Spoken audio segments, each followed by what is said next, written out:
All right, a grinder of a day today, the same place I was yesterday.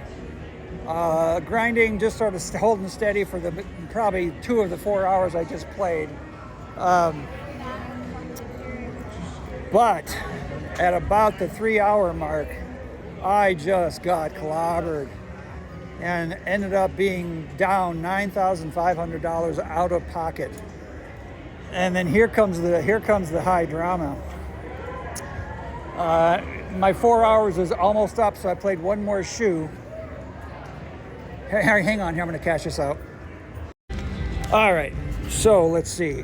Where was I? Oh, so I got clobbered over a couple shoes ended up being out of pocket $9,500. In fact, it was so much I lost track.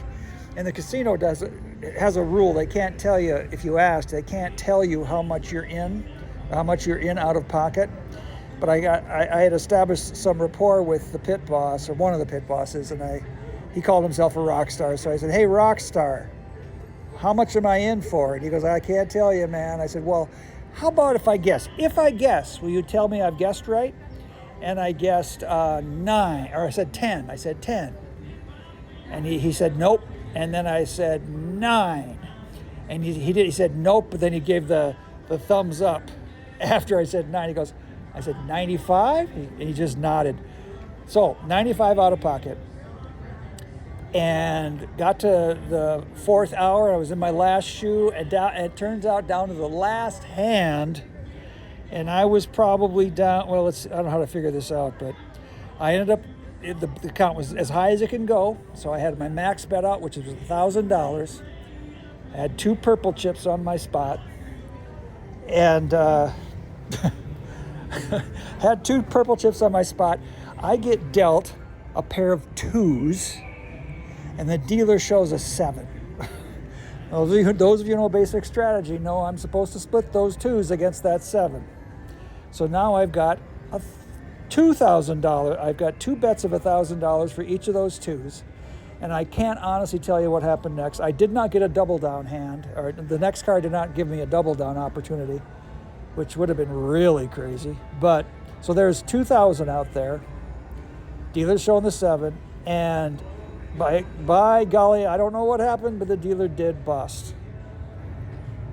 Oh, so I went from 2,000 out to 4,000 back. So I am up 4,000. Let's see, 52 minus.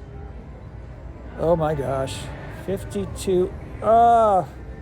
58 minus 6, so 52 from 95 is 4,300. I have lost $4,300 today.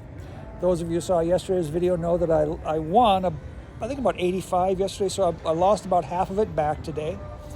So it still puts my average hourly at about $1,000, which I think, wait, is that right? 4,000, no, 500 an hour, because $4,000 for 8 hours, that's only $500 an hour, but that's still above the expected value. So it's been a good visit. Also, I want to tell you guys about my new, well, not new, but the shtick I'm using is to be a sort of a cheerleader for everybody at the table, root for everybody to get the cards they need and chat them up. Which really does make things feel better. Kind of feel like we're in it together. That's cool. But a man sat down with me. I'm in the high stakes rooms. The table doesn't tend to have many players, so it was just this one other guy, but he was way cranky. He didn't cheer along. He didn't discourage me from cheering. But whenever I would make a deviation play based on the count, which boiled down to me not hitting 16 a couple times because the count was positive. He just, at one point he said, "If I'd known you're going to play like that, I wouldn't have sat down at this table." And it happened one more time, and he said it again, and I said, "Sir, I will play my cards as I see fit. It's my money. I will do the cards as I see fit." He didn't say anything. But after he eventually left up, he won a few $100s in spite of my terrible play, I guess. And after he was gone for a few minutes, I said, "Man, that guy was a real sourpuss." And the dealer said, "Oh yeah, he's a regular. He's always cranky. He yells at everybody." So maybe I should be grateful that he only yelled or he didn't yell at anybody. Maybe my cheerleading softened the edge on his crankiness. The last thing I wanted to add for this day's experience, this session today, was that, as I said last night, it was very sweaty. And I think, in my opinion, what they're sweaty about is just noticing when someone is making large bets, but they don't seem to be interested in backing us off. Because I've noticed this over the years at this casino, that they will notice. Like, for example, today, the very first time I made a bet beyond my minimum of $100, the very first time I made a bet of what, maybe $300 or $600, the pit boss went straight to the phone and made a phone call. But then the rest of the day, and then there was occasional visits from management types coming down to talk to the pit boss, and then a lot of whispering and facing away from me while they talk. But I think, because this happened once before, when I got close to the $10,000 out-of-pocket mark, a manager type came by and said, "You got to fill out this paperwork because," and I didn't know at the time what a CTR was, and I got pretty huffy about that.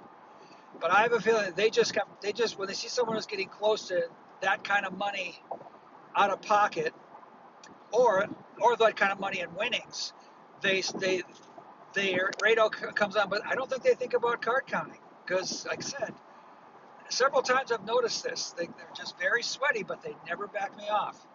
So anyway, that last hand, where I ended up winning $2,000 instead of losing $2,000.